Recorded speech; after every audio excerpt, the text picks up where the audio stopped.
14 کسان د پاکستان په دروازه کې ودرېدو. په کوم دلیل باندې ورغلو؟ هغه ما د ستا مشرانو ولې د دروازې ته ودرېدو چې زما بحث پر دغه ځای باندې نه دی جناب افغان صاحب، زما بحث پر دې نه دی. زما د حقاني پر 1200 انتحاریانو له تا سره بحث دی. دا چې ستا وطندار او قومي دي هم کېږي. 1200 انتحاریان کابل ته چا راولېږل؟ الو زه د تاسو غږ اورم صاحب. السلام علیکم ټول ته سلامونه او نیکې خیرې خدای دې وکړي چې روغ او جوړ به وي. د یو کشر په صفت باندې راغلم نظامي لاله ما تاسو سره اشنا یو. نو حاجي صاحب ته مې پیغام د تاسو ټول مشران یې مانه چې زه د بروډ کې غږېږم ما ته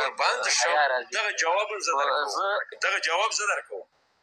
زه یو څو خبرې کوم د حاجي صاحب انټرنیټ سلو ده. زه د یو څو پوښتنې کوم که ماته صحیح جواب راکړه نو بیخي او زه پیلن افغانستان نه غږېږم لوګر نه اوس تاسو سره بروډ کې یم. نو زه به دا ومنم. خبره مې دا کوله حاجي صاحب چې دا د روس او د افغانستان جنګ چې تاسو خپل ټوپک په یاد کې اخیستی و انګریزی ټوپک و دا جنګ څنګه و صحیح و که غلط؟ اصلي موضوع ته راځو. آفرین ښکلی سوال دی ورباندې شم. اصلي موضوع ته راځو. بالکل ښکلی سوال دی. دې نه ښه سوال نشته. نه تختوم یې نه نه تختم نه اخلال یو دی غواړم له دنه د بارکزی صاحب دپاره هم نه ځم. هر یو ماته د هر اولي ما خو تا ته ویل چې زه ستاسو سن زما د پلار په ځای چې زه تاسو سره دا دلیل نه یم ما ته ښه نه ښکاري. زه تا نه مخکې دلته ډاکټر صاحب همایون راغلی و تا مداخله وکړه. زه دا سړی دا موضوع نه دی خو دا موضوع د بالکل بله خوا واړوله قربانه. نه ځي موضوع نه ځي ستا موضوع ته بل راځو دې موضوع ته راځو.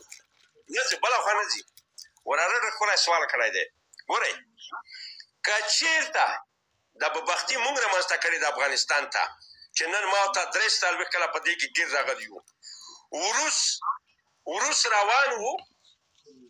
روان و سمندر ته یې ځان رسوه کراچۍ ته. وایي چې ما پرېږده زه کراچۍ ته ځان رسوم ته به نن بریاعظم وې په ټوله دنیا کې به د پاسپورټ روښانه و. خالي د تصرف لاندې به وي نور به د ستا ماضي وي. دا غلطي موږ په خپله کړې ده چې ما تا د وروس مخه ونیوه. نن دغه سوال زما خالصه صحیح ده.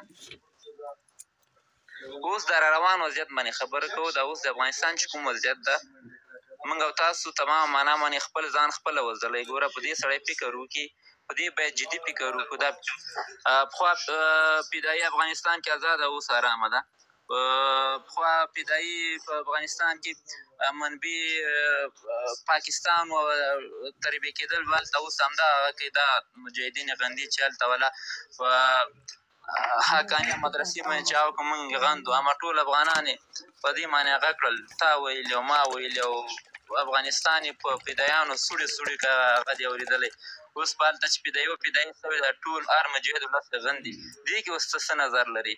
آیا موږ زه په دې کې څه نظر لرم وراره زه یوه خبره کوم. مرګ یوه ورځ ده باید چې یوه ورځ مرګ یوه ورځ ده. هر وخت سړی نه مري. مخکې نظام هم غلام و د چا د لاس لاندې کار کوو.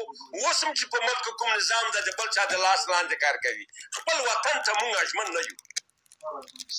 دا د ما حقه خبره ده. ته بیا ولې نور قومونو ته توهین کوې هغې ته د مهاجرو لقب ورکوې؟ د هغوی نه یغه ته یې کوم یغه که چېرته دغه کله چې ته دغه حاکمه ډلې چې په کابل کې حاکمه ده د کابل ادارې نه دا تب او توقع نه لري صحیح ده؟ دوی کله ژمن نه دي بیا ولې ته نورو قومونو ته توهین کوې هغوی ته د مهاجرو لقب ورکوې؟ زه چې څوک د ما د وطن په ورانۍ باندې لاګیا وي یخ ته زه افغان نه یم. طالب د دې خاورې ده؟